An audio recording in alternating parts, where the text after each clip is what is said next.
En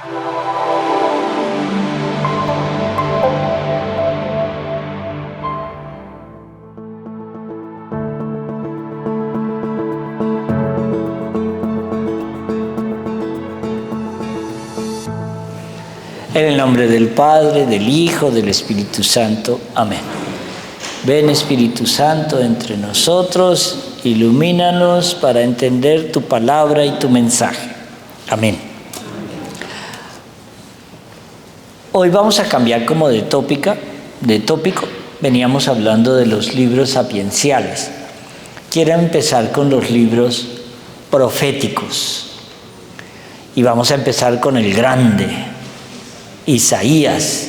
Pero vamos a hablar un poquito de este movimiento profético que había casi desde que empieza el Señor en su revelación en Abraham. Pero el primer profeta, hay 4 profetas mayores y 4 profetas menores. Se llaman profetas mayores porque el libro es más gordo, eso es todo. Profetas menores porque el libro es más cortico. Pero dentro de los 4 profetas mayores, que son Isaías, Jeremías, Ezequiel y Daniel, quizá Isaías tiene como un lugar preponderante por todo lo que reunió en sus profecías y todo lo que le pasaba. Pero hablemos un momento de qué era eso de el movimiento profético. La Biblia nos enseña varias cosas. Como siempre, vamos a utilizar la Biblia de Jerusalén, una Biblia de estudio muy buena, y dice: había un movimiento que se narra en el primero y segundo libro de Reyes, que habían como 400 profetas, era una escuela profética, 400 profetas, que mire cómo lo describe aquí, que es bien, me van a entender y van a empezar a ubicarme de muchas maneras. Dice esto: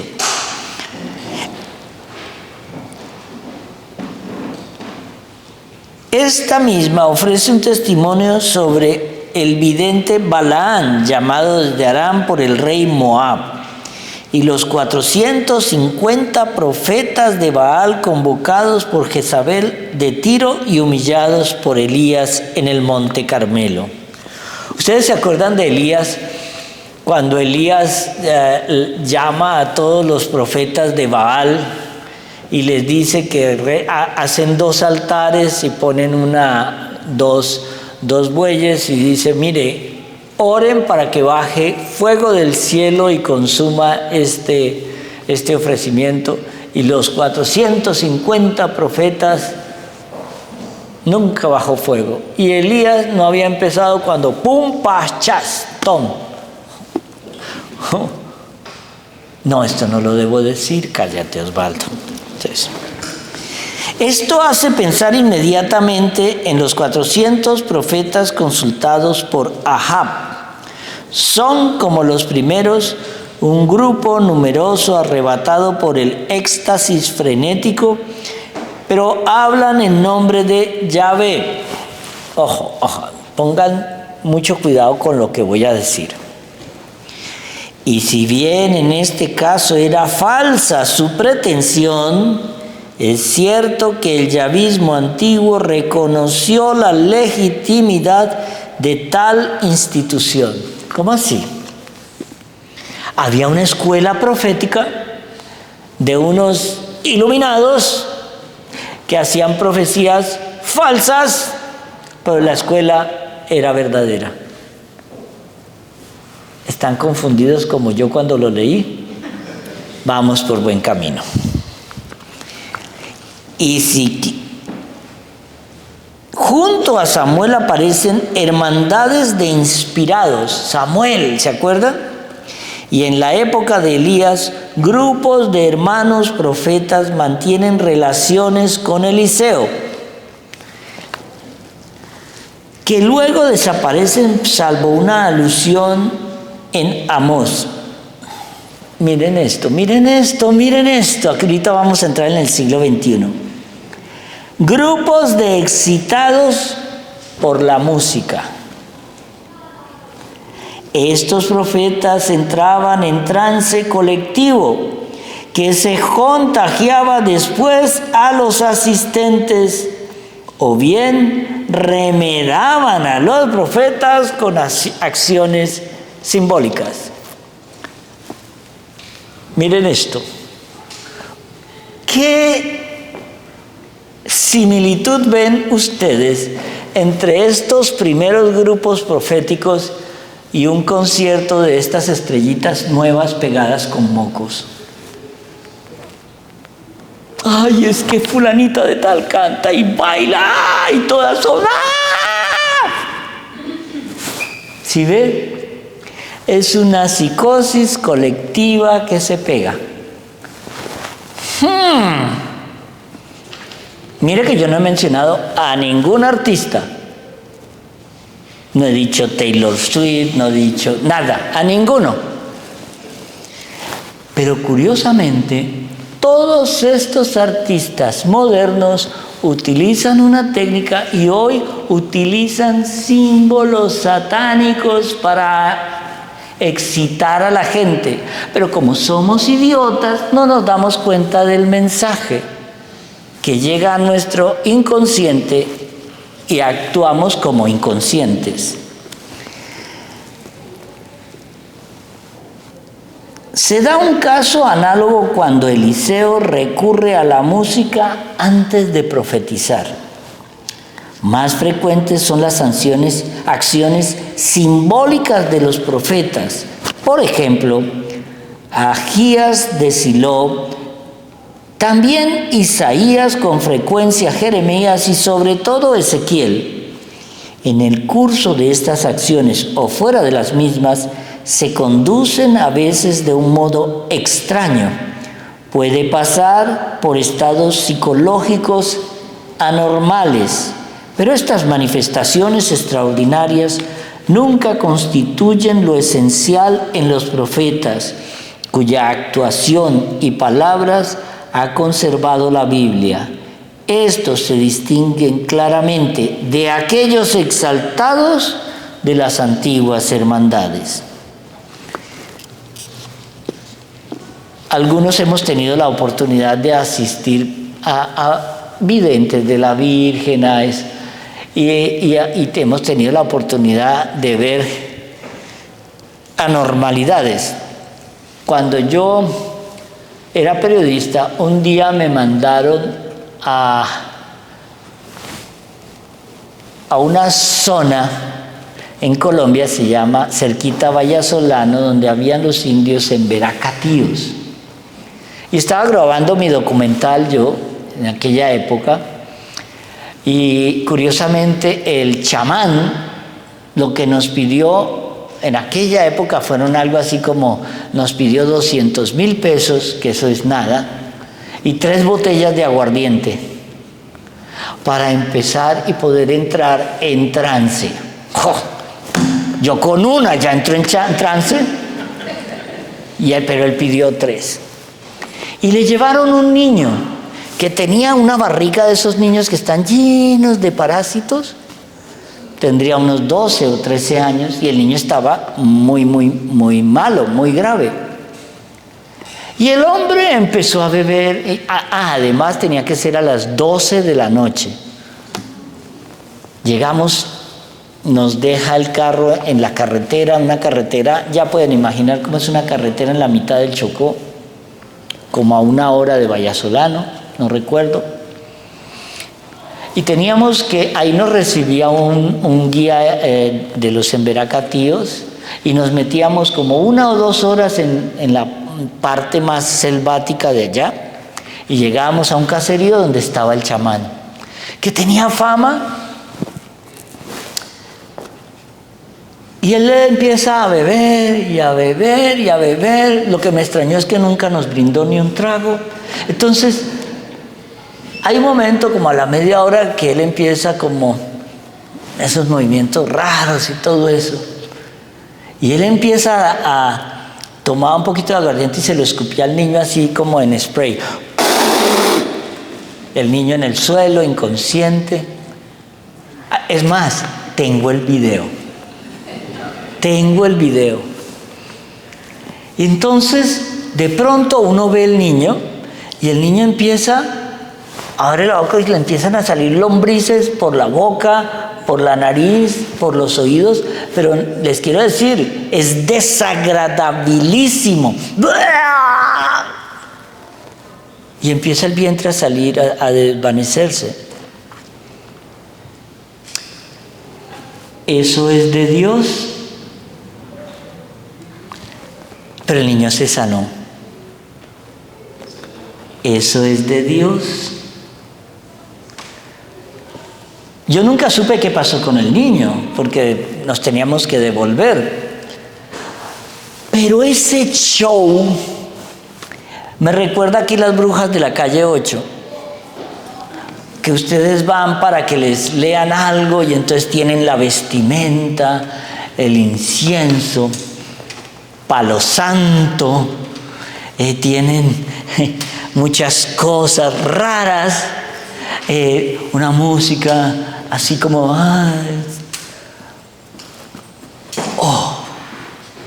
voy a liberarte de eso que te atormenta.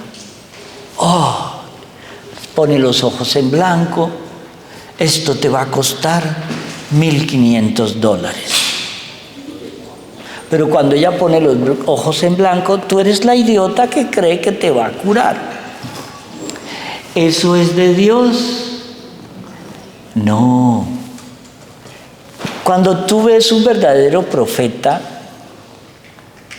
tú ni te enteras que tiene dones. Lo sientes.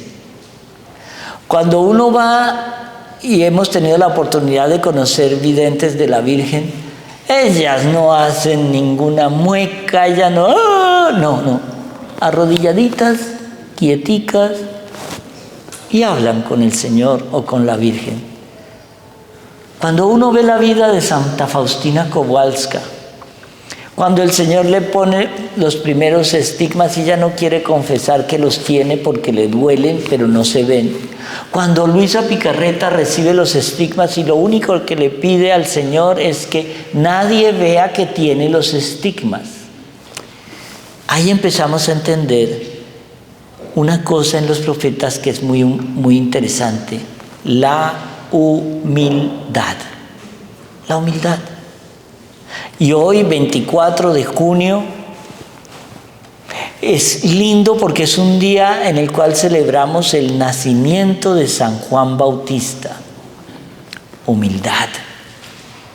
Entonces, cuando uno ve este comienzo de los profetas, cuando uno ve qué es el profetismo, yo no puedo hablar de Isaías, por eso no he empezado, todavía no he mencionado a Isaías quién es ni qué hace, hasta que no entendamos qué es el movimiento profético de hace 3,000 años o 2,000 y pico de años.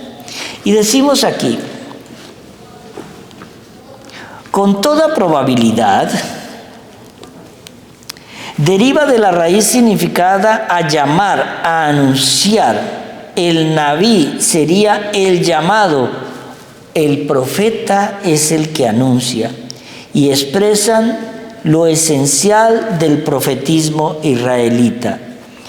El profeta en el movimiento israelita es un mensajero y un intérprete de la palabra divina. El profeta no solamente dice lo que ve, sino que trata de interpretar lo que ve para que los otros los entiendan, o para que los otros, los que no son de Dios, se confundan. Esta palabra que les llega es más fuerte que ellos y no la pueden acallar. Habla el Señor Yahvé: ¿quién no profetizará?, exclama Amós.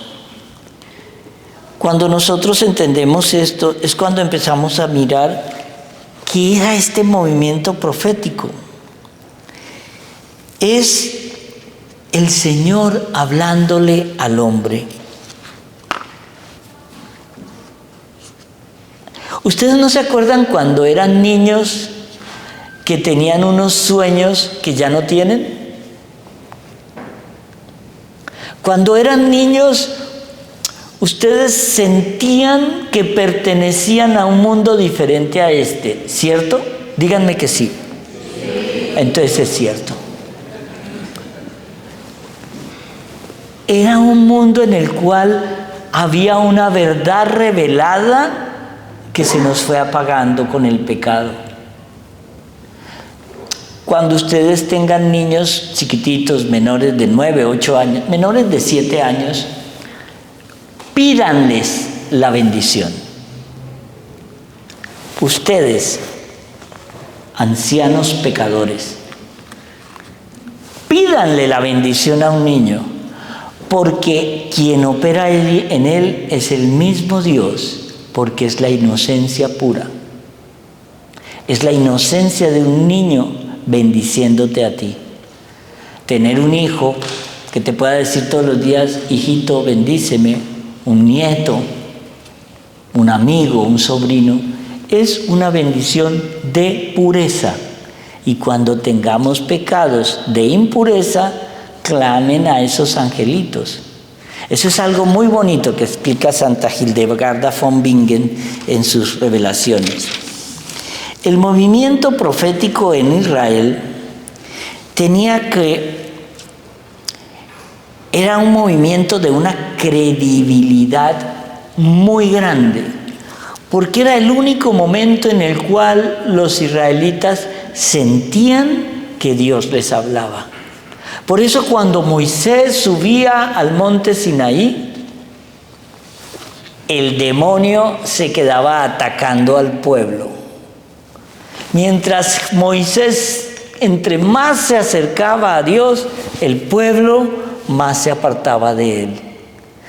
¡Qué fuerte! Hasta llegar a hacer un becerro de oro para adorarlo. ¡Qué fuerte! El alma humana solo descansará cuando descanse en Dios, según nos enseña San Agustín. Pero siempre, usted puede ser el ateo más grande del mundo, pero siempre su pregunta será, ¿Dios existe? Hoy vivimos como si Dios no existiera, sabiendo que existe, consciente o inconscientemente. Hoy vivimos creyendo que vamos a vivir 1000 años, y el que más vive 80, 90, poquitos llegan a 100, algunos llegaremos a 140, pero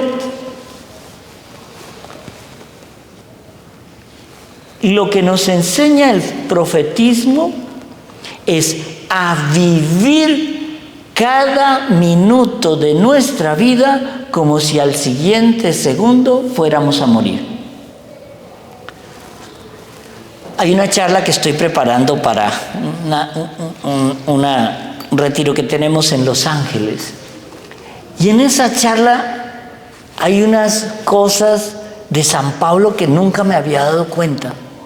San Pablo nos invita a vivir muriendo, para ser felices viviendo. Vivir muriendo. Cuando yo tengo que ungir a los enfermos que ya están tan malitos, y oigo esa frase de, Padre,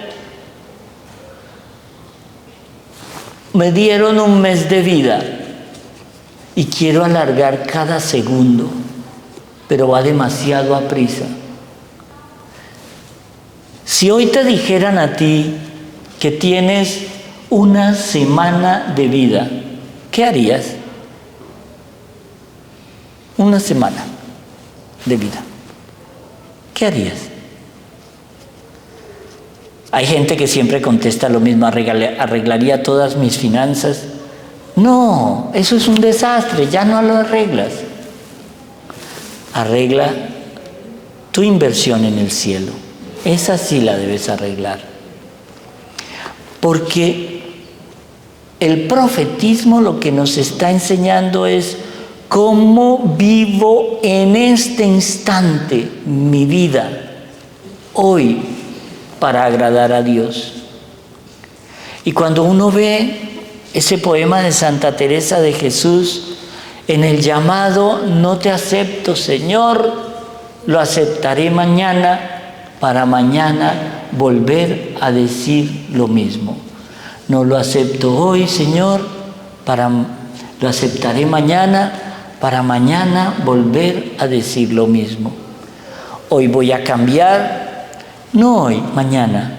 Hoy voy a dejar de pecar. Bueno, un último pecadito hoy, mañana. Eso se llama apego al pecado. El profetismo nos enseña desapego al pecado, apego a la vida eterna. Entonces, cuando vamos a entrar aquí, vamos a ver cosas bien lindas de Isaías. El profeta Isaías nació hacia el año 765 antes de Cristo, el año de la muerte del rey Osías.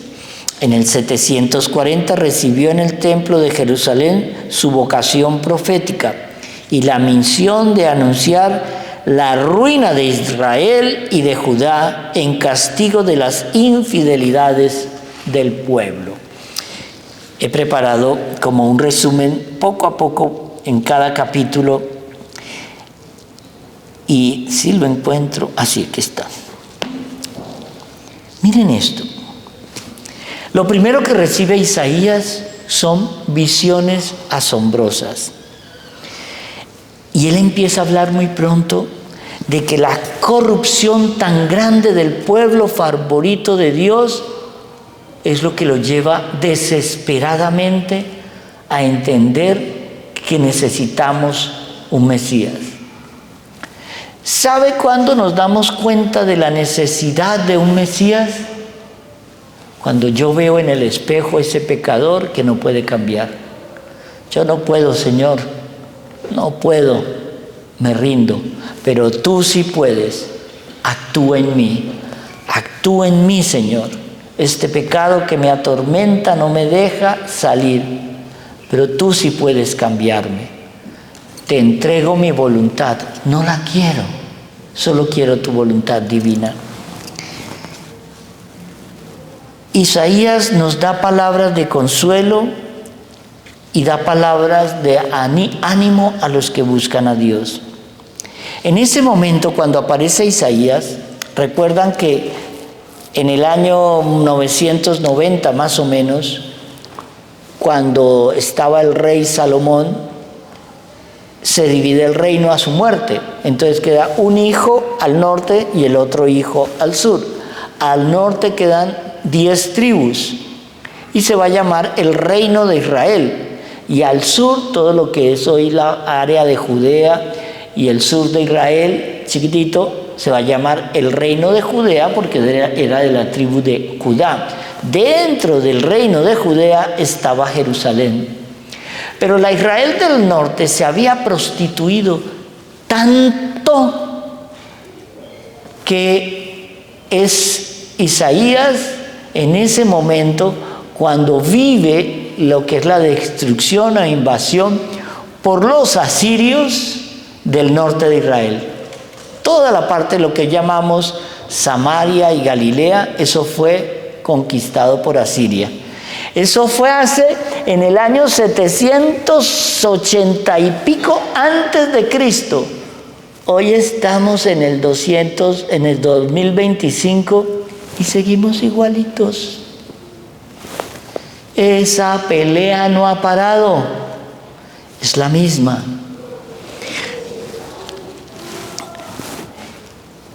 Él se quejaba de la injusticia, de la idolatría y de la corrupción predominante.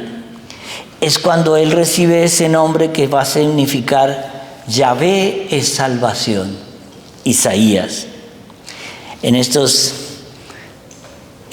días que nos tocó ir a un retiro en Dallas, nos presentan a una parejita. ¿Y tú cómo te llamas? Carlos. ¿Y tú, la mujer? Isaías, ¿fue? Isaías. Y le digo yo, ¿pero cómo así? Sí, no, era que a mi papá le gustaba Isaías y yo nací mujer, pero me puso Isaías. Y entonces él nos contaba, no, pues yo tenía problemas porque cuando me decía estoy saliendo con Isaías, era un lío. Pero me causó una parejita muy linda, muy linda. Entonces, ese es el significado.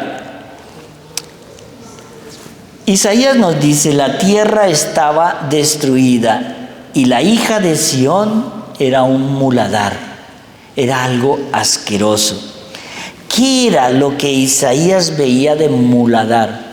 Uno, que ya no había adoración. Dos, que ya no había conciencia del pecado. Usted puede hacer lo que quiera, pero no hay conciencia del pecado.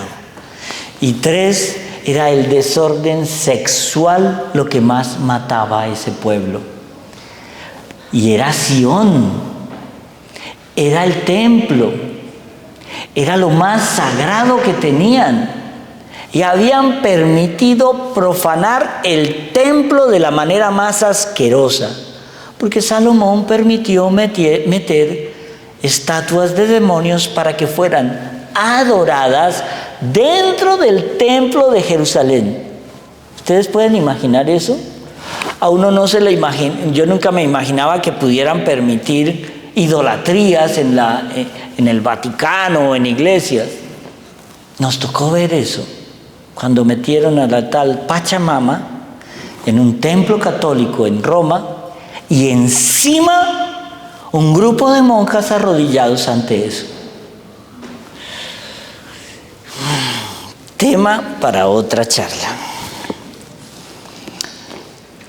Las cabezas de los dirigentes estaban podridas y Dios a través de Isaías llamaba a su pueblo a que se lavara y se limpiara y se purificara. Eso lo vamos a entender. Les quiero leer Isaías, el primer capitulito de Isaías para entender muchas cosas.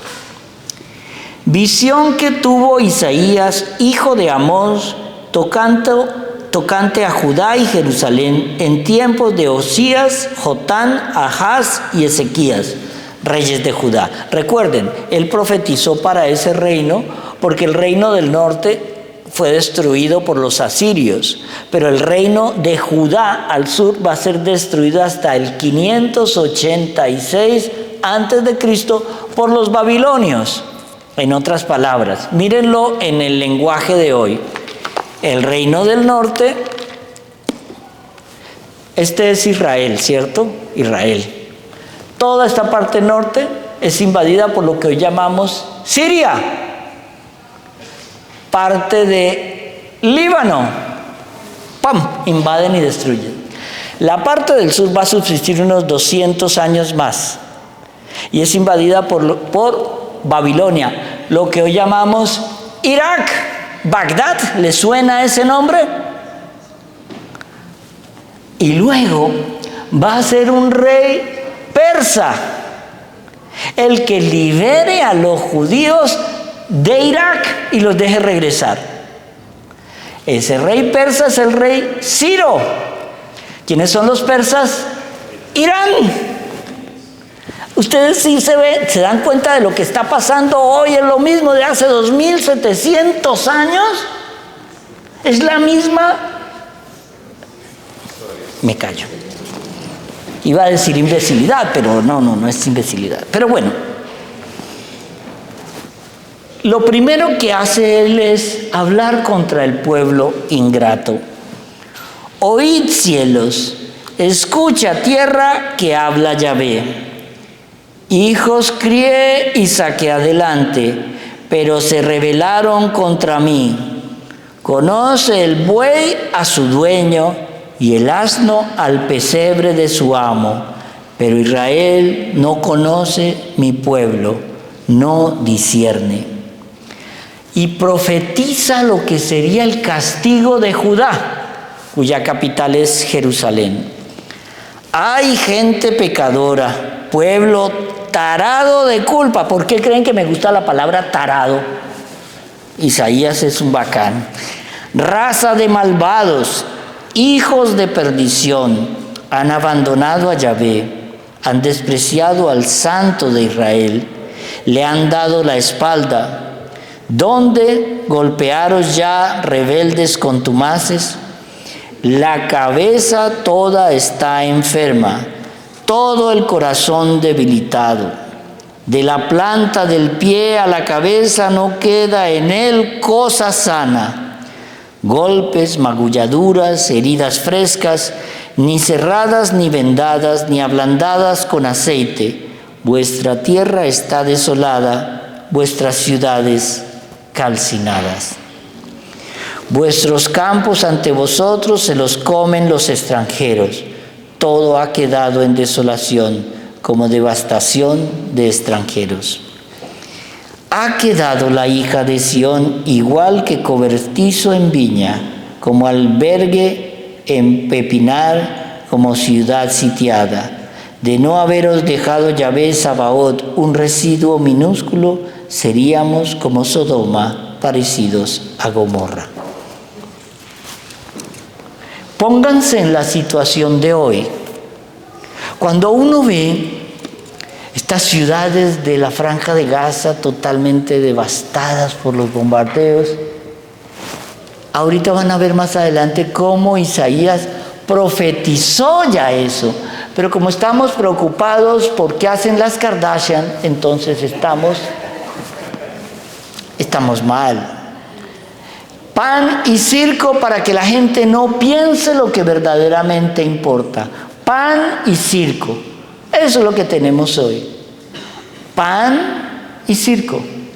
¿Qué es lo primero que el comunismo le quita a la gente para que no piense en otra cosa? La comida. Cuando mis hermanos cubanos, venezolanos tienen que hacer colas para conseguir leche, colas para conseguir pan, colas para conseguir carne, no tienen tiempo de pensar en lo importante, sino qué voy a comer hoy. Si ve que es un pensamiento político peligroso. Escuchad la palabra de Yahvé, regidores de Sodoma, oíd la instrucción de nuestro Dios, pueblo de Gomorra. A mí, que vuestros sacrificios, dice Yahvé, harto estoy de holocaustos de carneros, de cebo de cebones. No me agrada la sangre de novillos, de corderos y machos cabríos. Cuando venís a presentaros ante mí, ¿quién ha solicitado de vosotros que andéis pateando mis atrios? No traigáis más oblaciones vanas. Su cremación me resulta detestable. Cuando el Señor ya nos dice, no más forma, la transformación tiene que venir de adentro. Nosotros tenemos que sentarnos a pensar en el Señor, sentarnos a discernir qué estoy haciendo con mi vida, qué estoy haciendo. ¿Cómo estoy construyendo mi eternidad? Y si no te importa la eternidad, ya sabes dónde la vas a vivir, pero no es allá. Lavaos, purificaos, apartad vuestras fechorías de mi vista, desistid de hacer el mal y aprended a hacer el bien. Buscad lo que es justo. Reconoced los derechos del oprimido, haced justicia al huérfano, abogad por la viuda. En estos días estaba haciendo una lectura combinada entre Santa Catalina de Emmerich y unas revelaciones muy bonitas que pasamos por alto en San Pablo. Hablaba de una cosa linda, esos 3 días después de la muerte. Isaías nos revela algo más adelante bien interesante. ¿Qué pasa en el momento de la muerte? El bicho viene a cobrar. Eso lo pueden tener ustedes seguro. Porque si el bicho en su mentira y desfachatez se apareció ante la habitación de San José para pedir su alma, estando a la derecha el Señor y a la izquierda la Virgen, imagínate lo que nos queda a nosotros. Cuando Él amanezca, yo siempre digo, cuando Él recoge ese ramillete de banderas rojas para cobrar, ¿cuál ramillete? Cuando Él traiga un camión de banderas rojas nuestras para cobrar. Un ramillete tiene algunas personas, pero de nuestra vida. Y dice una cosa muy linda Santa Brígida: un momento de ternura que hayas tenido con la Virgen. Cada Ave María del Rosario es como un haz de luz que sale del corazón de la Virgen hacia ese hijo. Hay una anécdota que cuentan de un sacerdote que vegetó su vida sacerdotal y no creía en la Eucaristía, ya no creía en el rosario. ¿Por qué? Porque dejó de orar y se enfrió. Se enfrió. Y tuvo un sacerdocio largo y se enfrió. Cuando él muere, empiezan a narrar todo. Era tal su abandono que, viendo a los demonios más grandes que venían por su alma, a él ni siquiera le importó. Porque eso es lo que se llama la última gran tentación. Tú no entras al cielo. Con todo ese pecado no entrarás al cielo. Pero acuérdense de una cosa: en ese juicio podemos apelar a la divina misericordia. Él vio a la puerta de su habitación a la Virgen. Lo único que hizo fue: Madre. La Virgen, en el dolor de ver ese hijo consagrado, estiró su mano y lo salvó. Madre. Solo esa palabra, Madre. Nosotros repetimos como loros cuando rezamos el rosario: Sagrado Corazón de Jesús, en vos confío. Oh dulce corazón inmaculado de María, sé la salvación del alma mía. Y no nos hemos enterado que todo eso se resume en Madre. En esa Madre está encerrado todo nuestro dolor, todo nuestro pecado, pero es que en su ternura ella nunca nos juzgará. Ella no juzga, ella no critica, ella solo ve ahí a un hijo o a una hija que dicen Madre. Isaías nos va a recordar que esa Madre va a existir. Isaías nos va a decir a nosotros: necesitamos un Mesías y vendrá de una manera determinada. Isaías nos dice en su belleza cómo ha de ser toda esa conversión. El Señor nos va a dar, según las tradiciones, 3 días para que discernamos si queremos condenarnos. La última gran tentación.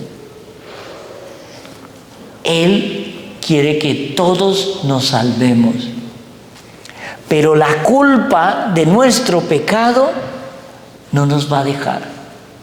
Nosotros no nos podemos abandonar en el pecado que no podemos cambiar. Nosotros tenemos que pedir la ayuda de Dios Pero sin oración no hay ayuda. Si usted tiene un incendio en su casa, necesita llamar al 911, a los bomberos, porque los bomberos no saben que tú los necesitas. Dios sí sabe que tú lo necesitas, pero Dios quiere que tú se lo pidas. Ese es Isaías. Hoy solo quería dar esta pequeña introducción de Isaías, porque Isaías conlleva casi 200 y pico de años de profetismo. Porque el primer Isaías, el proto-Isaías, el Isaías posterior, son como 3 movimientos que van a ocurrir en 300 años. Ahí es donde juega un papel importante eso que llamamos las escuelas proféticas. Y es como esas 3 escuelas proféticas nos van a marcar a nosotros mucho de lo que usamos.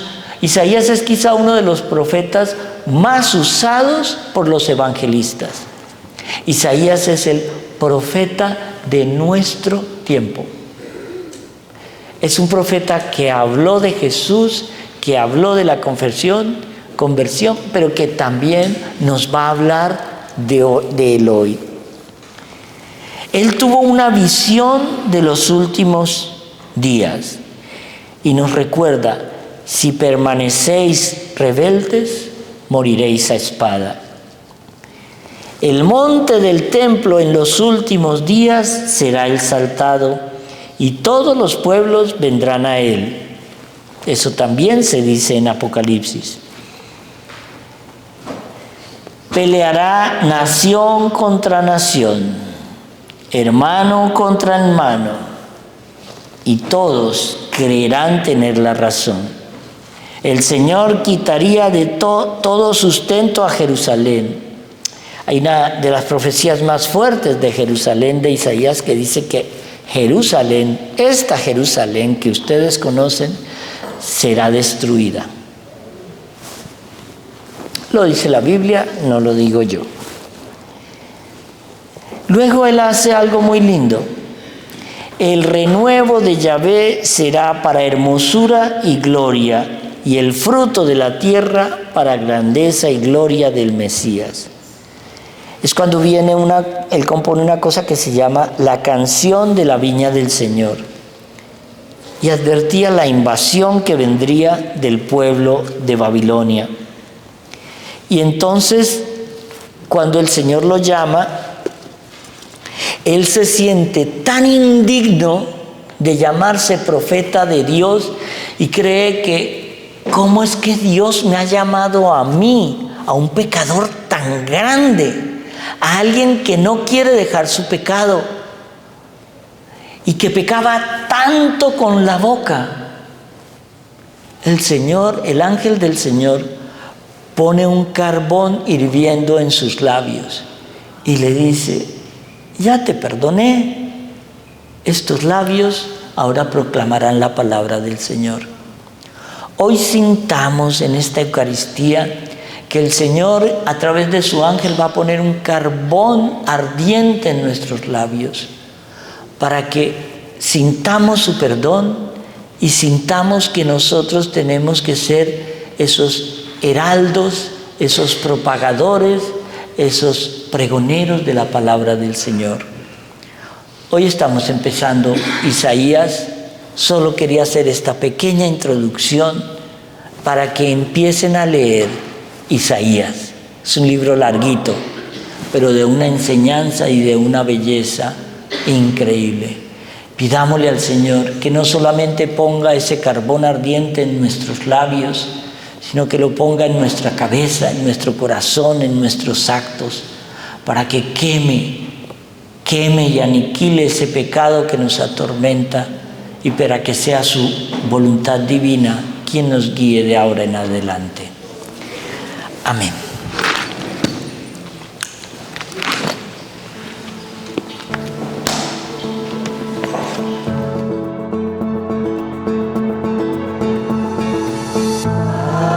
Aleluya,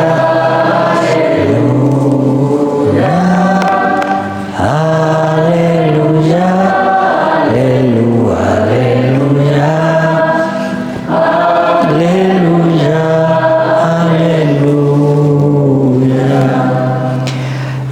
esté con vosotros. Lectura del Santo Evangelio según San Lucas.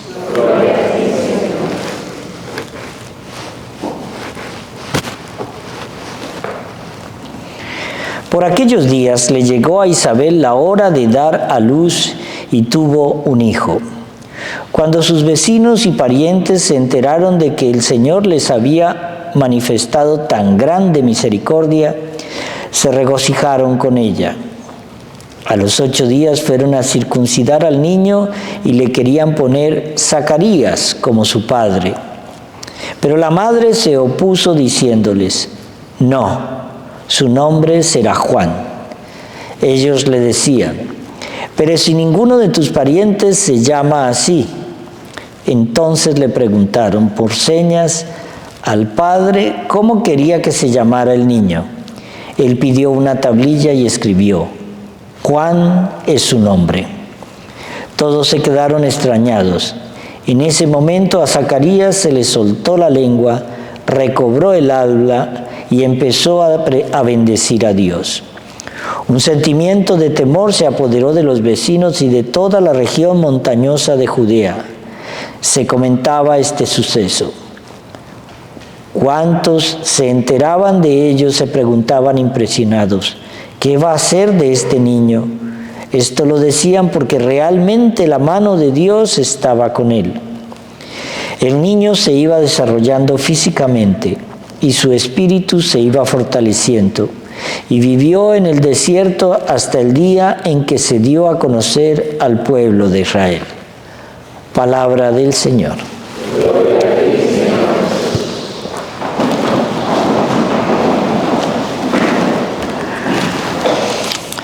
Este evangelio siempre me deja ese sabor de boca de: ¿qué vecinos más metiches? ¿Qué les importa? Pero era la costumbre de la época. En estos días he descubierto un libro que creo que se llama Ejercicios Espirituales de Padre Pío. Y el 24 de junio él tenía una costumbre que es una especie de consejo. Bueno, ya será para el 24 de junio del año que viene, porque ya no lo hicieron. Pero él se levantaba muy temprano, a hacer unas oraciones especiales para el precursor del Hijo de Dios, el precursor. Y yo hice como una especie de resumen del resumen de un resumen que yo vi, ¿cierto? Porque claro, un libro así hay que resumirlo y luego tratar de meterlo en 12 minutos. Y entonces había algo bien interesante. El Señor nos manda a hacer un profundo discernimiento. Y lo primero que hacía Padre Pío era ayuno. Pero no un ayuno de comida, no, un ayuno espiritual, porque el alma también necesita dieta. Estamos tan inundados de información que el cerebro ya no descansa. Antes, cuando uno quería ver las noticias, tenía que esperar al noticiero de las 7 de la noche durante todo el día para ver ese noticiero, que era, si querías ver las noticias un poco más analizadas, teníamos que esperar hasta el otro día que saliera el periódico, ¿te acuerdas? Bueno, aquí que se van a acordar de eso, si en la época ellos tampoco leían el periódico, pero bueno. Él pedía un ayuno espiritual, él se iba solo. Y lo podemos hacer en nuestras casas. Váyanse a un sitio solos, un lugar en la casa donde nadie los moleste, un lugar en la casa donde se van a sentar solos por 15 minutos. O apague el celular porque el demonio te va a llamar cada 5 minutos en el nombre de tu novio, tu marido, tu hijo. No, apaguen el celular, que si usted está con Dios en esos 15 minutos, nada, el mundo no se acaba. puede vivir el mundo sin que estés conectado. 15 minutos. ¿Por qué? Porque San Juan Bautista no se fue al desierto para aislarse, se fue al desierto para encontrarse. Se fue al desierto para poner sobre el pedestal los pecados más grandes que tenía. Se fue al desierto para decirle al Señor, ¿qué quieres que haga? Son 15 minutos, yo no los estoy diciendo una hora. En la mañana, que no tenga que ser sola, háganlo diario. 15 minutos. El Señor acepta que no se hayan bañado. Acepta que estén en pijama, con los pelos parados, que se vean feas. Él las ve lindas. Punto. 15 minutos, en los cuales voy a pensar, pero me voy a hacer en esos 15 minutos 3 preguntas. Preguntas profundísimas. ¿Qué estoy haciendo que me aleja de Dios? Piénsenlo. ¿Qué estoy haciendo yo que me aleja de Dios? Ese era un pensamiento que Padre Pío nos recomendaba en el ayuno de San Juan Bautista, porque esa meditación tan profunda de San Juan, en todas las homilías ya se ha dicho que su papá era Zacarías, que se quedó mudo por no creerle al ángel, que su mamá era Santa Isabel, que era prima de la Virgen, que cuando tenía 3 meses ella de embarazo es que la Virgen queda embarazada, que la Virgen la va a vivir. Esa carreta ya la conocemos, pero ¿qué nos quiere decir? ¿Cómo nos quiere coger a cachetadas San Juan Bautista a decirle, tarao, despierta? Primero, ese discernimiento de 15 minutos todos los días. Señor, ¿qué estoy haciendo yo que me aleja de ti? La segunda pregunta es, ¿cuál es el miedo que más me aleja de Dios y que me paraliza para ser quien Dios quiere que yo sea? ¿Cuál es la misión que Dios me encargó y que me da miedo? Hay un dicho que dice, mató al tigre y se asustó con la piel. Eso nos pasa mucho. Había veces que yo me metía en unos berenjenales brutales cuando era periodista. Yo me acuerdo una vez que mataron a un narcotraficante en Colombia y yo era practicante y yo quería quedarme con ese puesto. Y yo dije, yo me tengo que meter detrás de la caravana de cuando llegue el cuerpo. A mí me tocó era un narcotraficante muy famoso que el ejército lo mató en Coveñas. No voy a decir que fue el que llamaban el mexicano.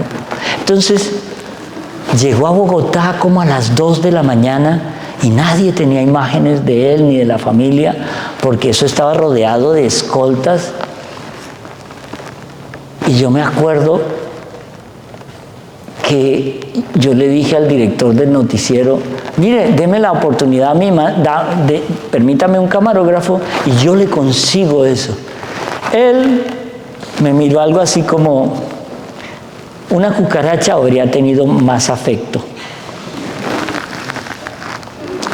Vaya a ver pues a ver qué hace. Era practicante, no me tenía que pagar. Venga, vaya, juegue un rato a ver qué consigue.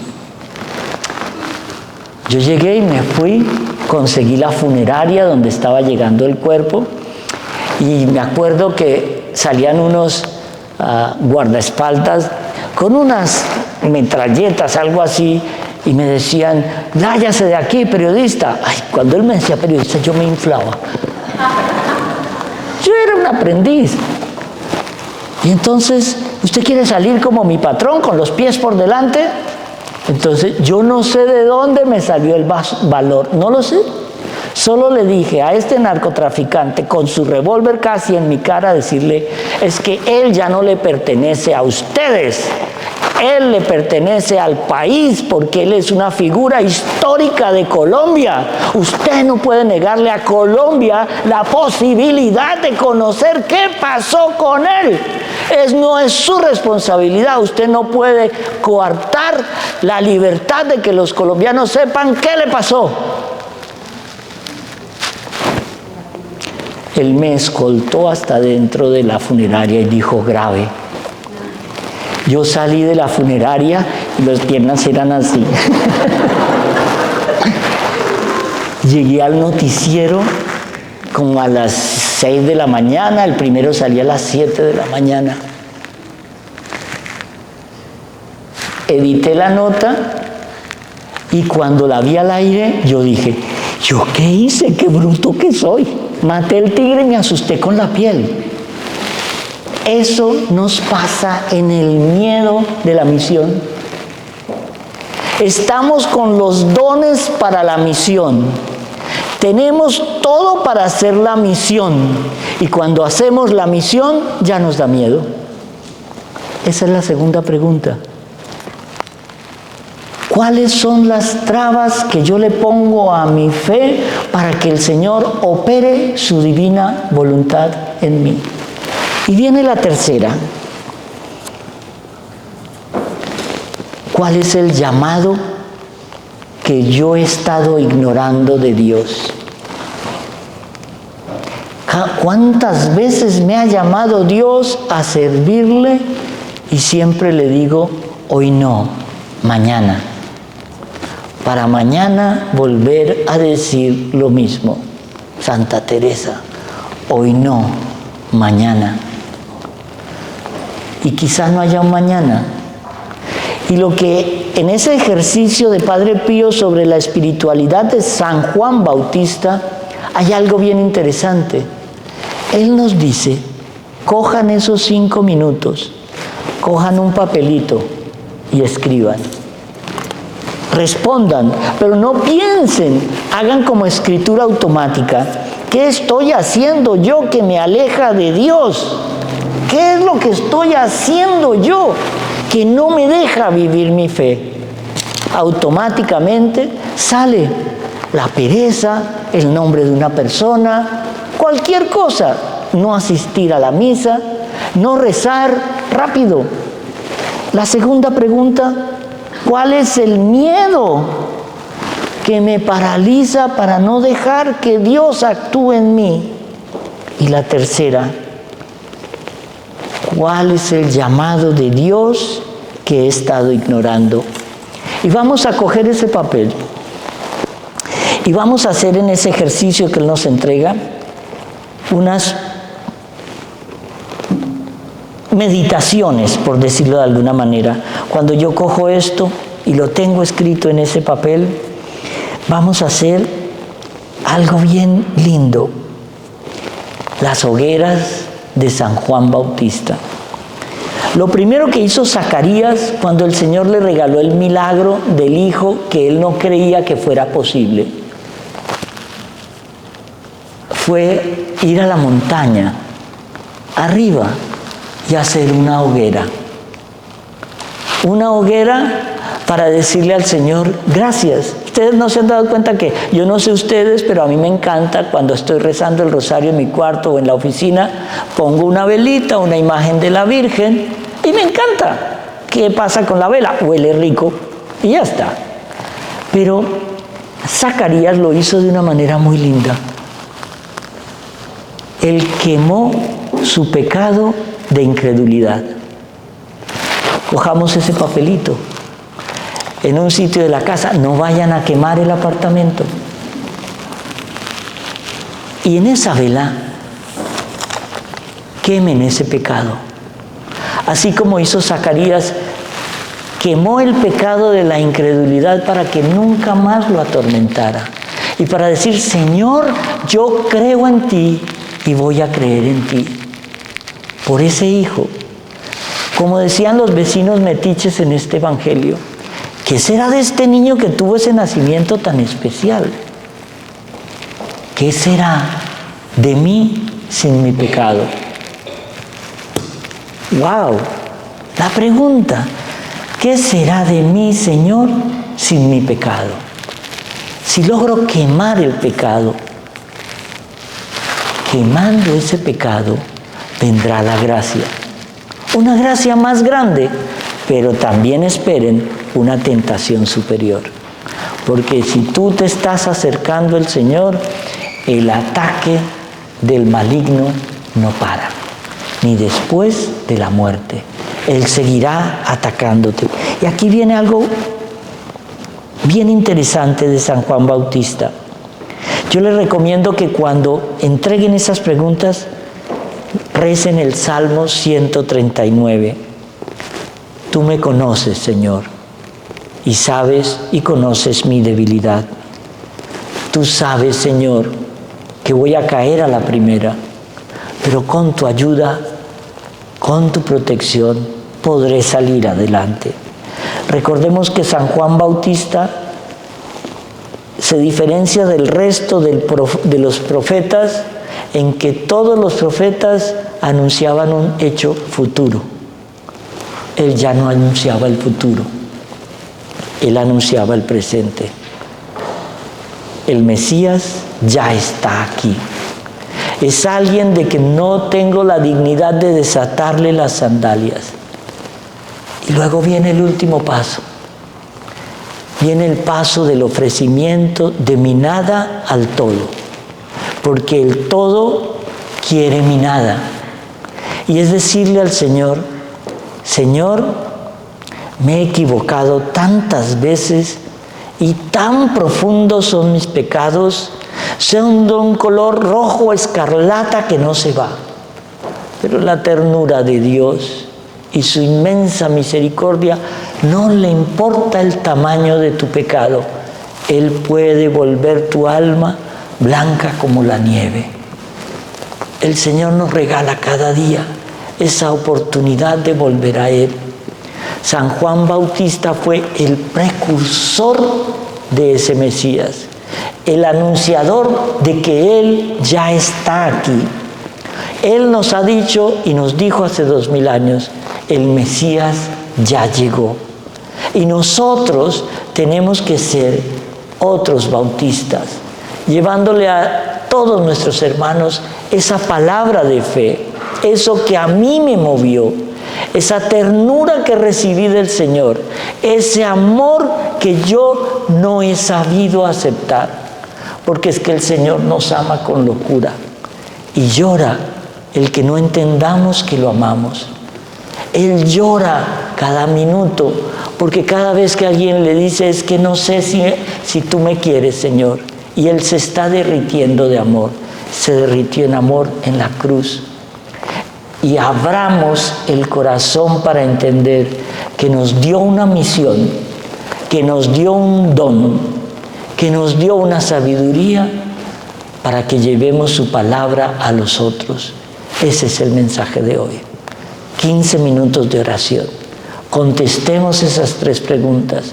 Quememos ese pecado y elevemos al Señor nuestra nada. Amén.